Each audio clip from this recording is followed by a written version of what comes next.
દિવ્યાંગ કર્મચારીઓ માટે ગુજરાતના મુખ્યમંત્રીનો સંવેદનશીલ નિર્ણય, બઢતીમાં અનામત અંગે નીતિ ઘડવા સમિતિની રચના, અદાલતી ચુકાદાઓના આધારે અનામત નીતિ ઘડાશે, મુખ્ય સચિવની અધ્યક્ષતામાં 5 સભ્યોની ઉચ્ચસ્તરીય સમિતિ.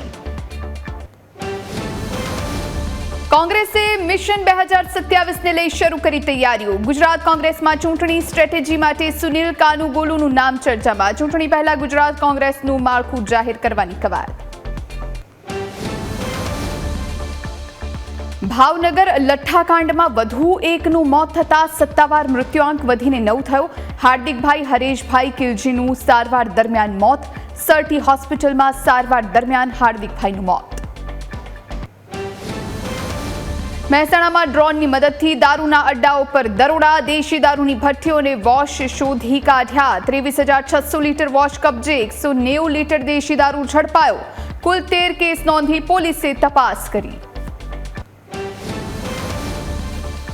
વડોદરામાં ઢોર પાર્ટીના અધિકારી સાથે મારામારી કરનાર ઝડપાયા. નંદનવન સોસાયટી પાસે બની હતી ઘટના.